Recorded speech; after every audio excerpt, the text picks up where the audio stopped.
What up? This is Robert Ory. Or three-pointer. Buries it. You might know me as Big Shot Bob. To Ory for three. Oh, unbelievable. This guy is off the charts. What's going on, Big Shot Bob? Robert Ory from downtown.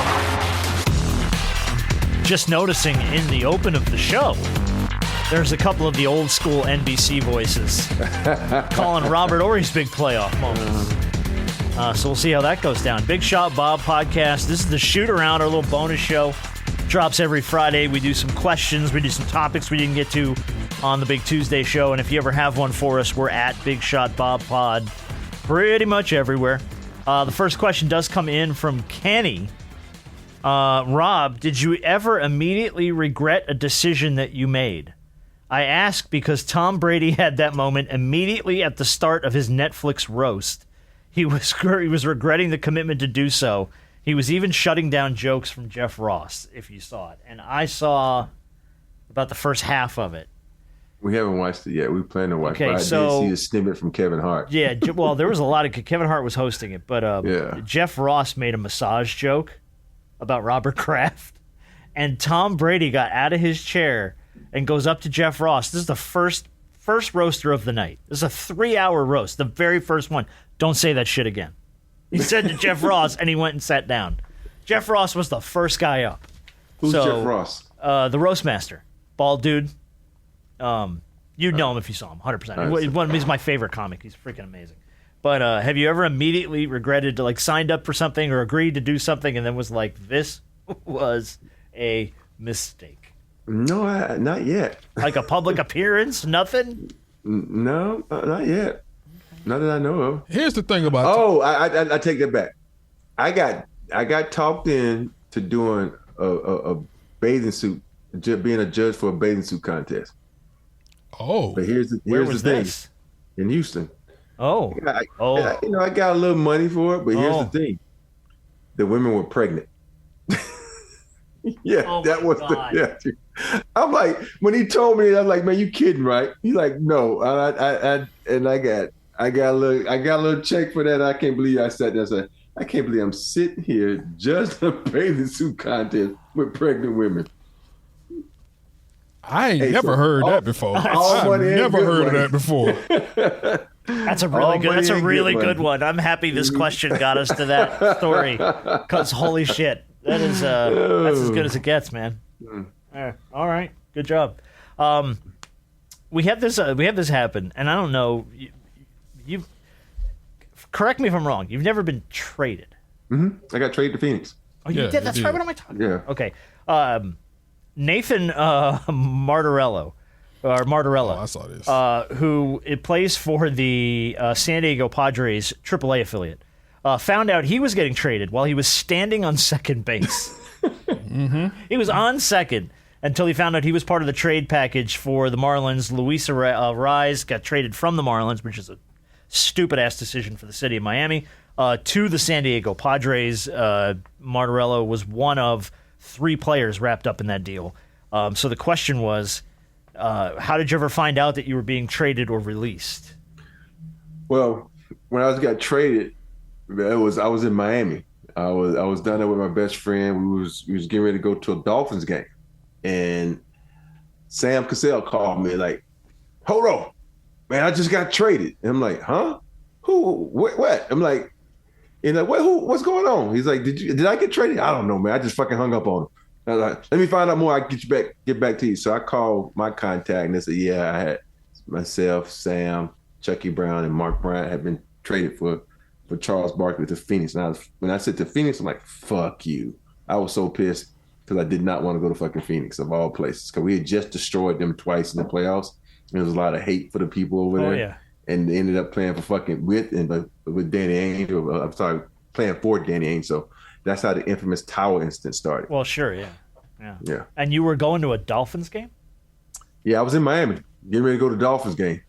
Yeah. That's funny because I remember Shaq told us he was in Miami at a Subway restaurant when... Buying it or eating there? I don't know. He might have been doing both. He might have been eating there and decided to buy the place. I don't know. And the guy making his sandwich this when he played for the Heat was like, man, it's just not gonna be the same without you here. And he said, what the fuck are you talking about? And that's how he found out he got traded to the Suns. Same exact thing. He got traded to Phoenix. He was like, fuck are you talking about?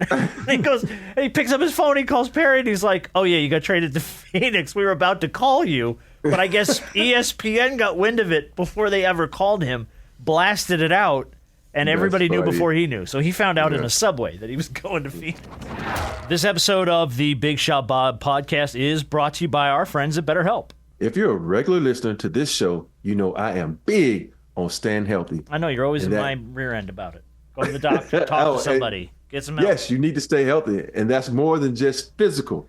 It's important to be healthy mentally as well. When we keep stuff bottled up, it always pops up at the wrong time, and it's just bad for you. It's why I love our friends at BetterHelp. It's a safe space to talk, just you and a licensed therapist.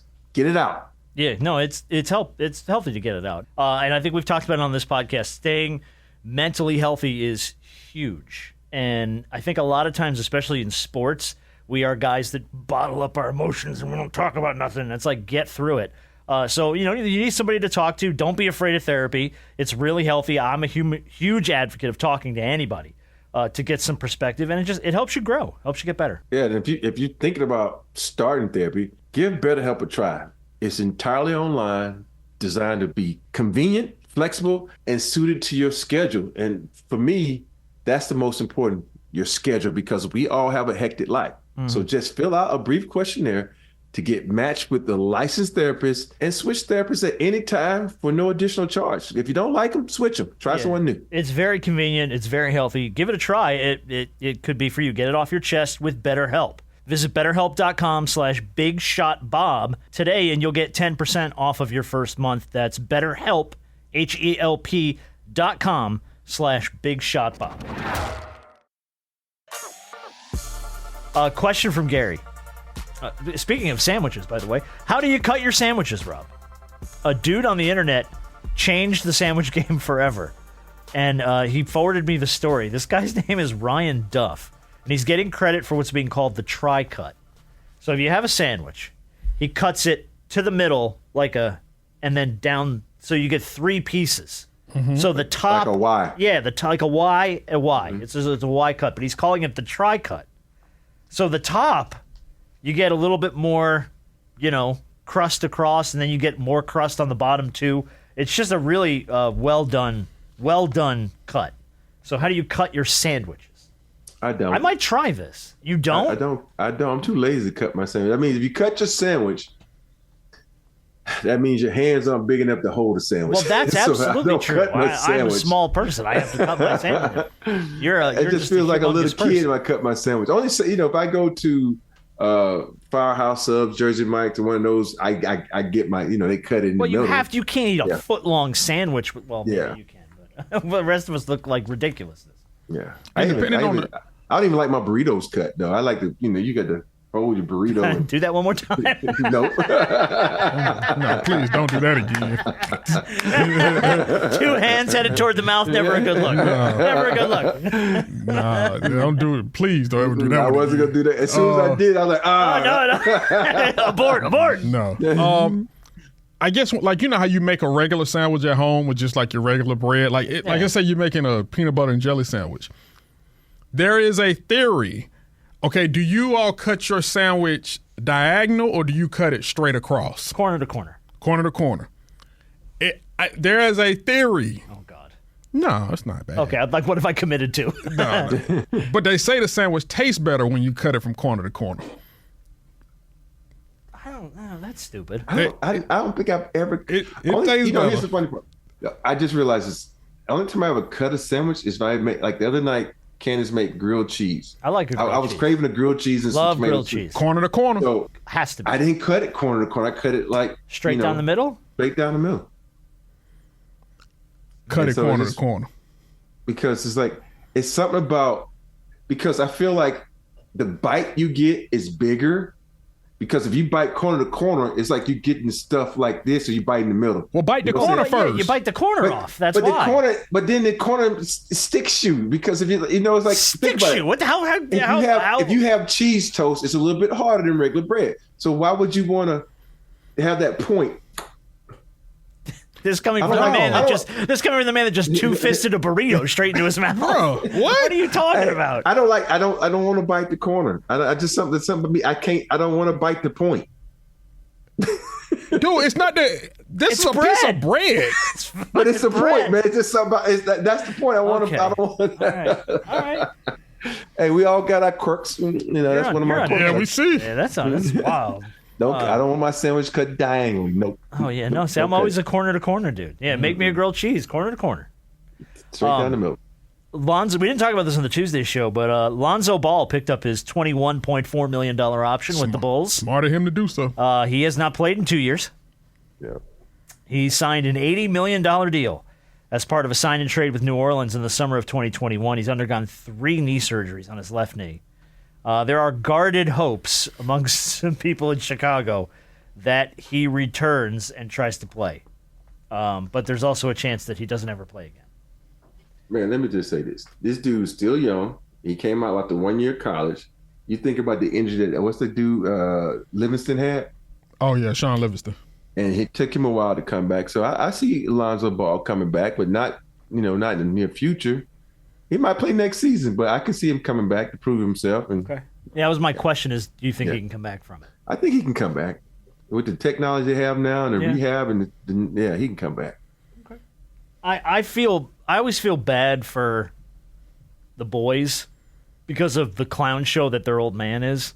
And I feel like they just get painted into that corner of, like, they could be supremely talented ball players. I think LaMelo's a great ball player.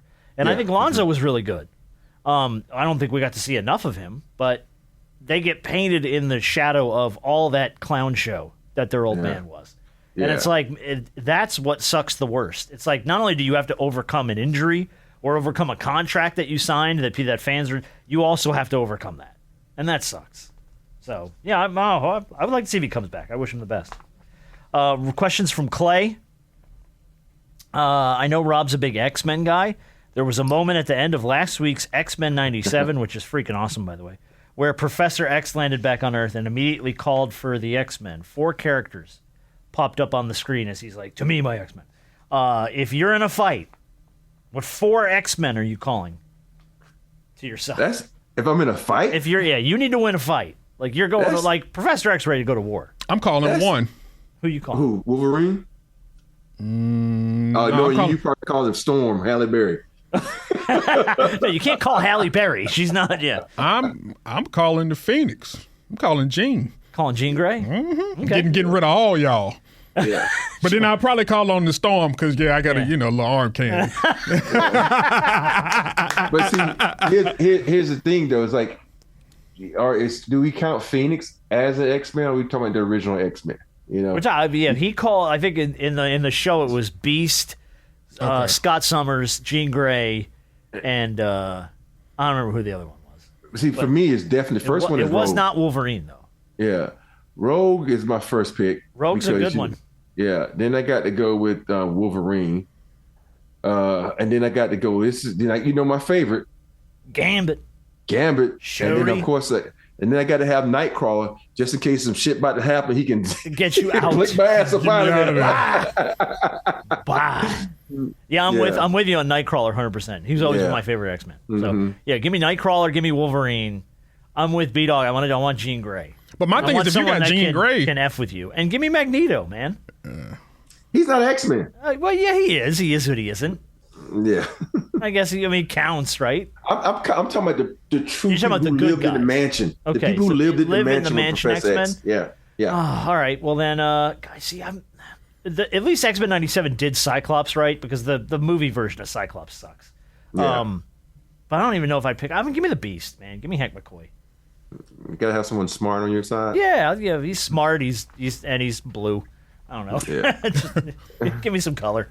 But I just think now that you can see the power of Rogue and how. It's a good. Yeah, I mean the cartoon has actually done Rogue very well, Gambit very well, and Cyclops very well. But they've all been kind of screwed up in the movies. And Gambit's not even around at all.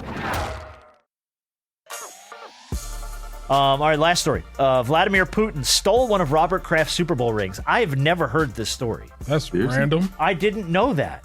Have either of you heard this? I remember this. Yes, I remember this. Yes. Okay, so Robert Kraft made a joke during the Tom Brady roast where he said, if Vladimir Putin is listening, give me back my fucking Super Bowl ring. And then all of a sudden, all these stories started popping up going, huh?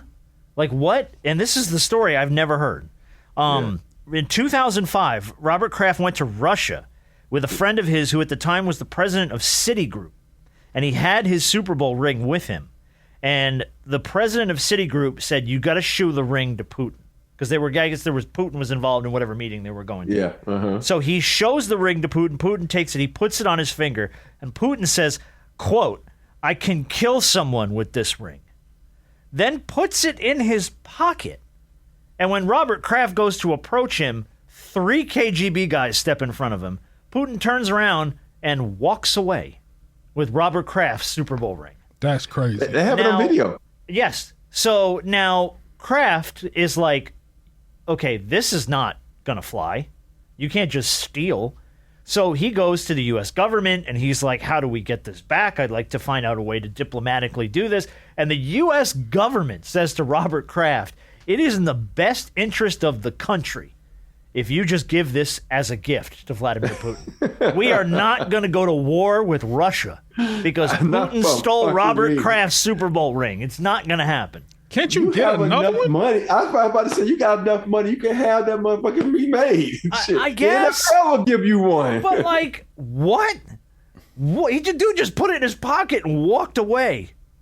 And Robert Kraft was told by the government, you're just going to have to be okay with this.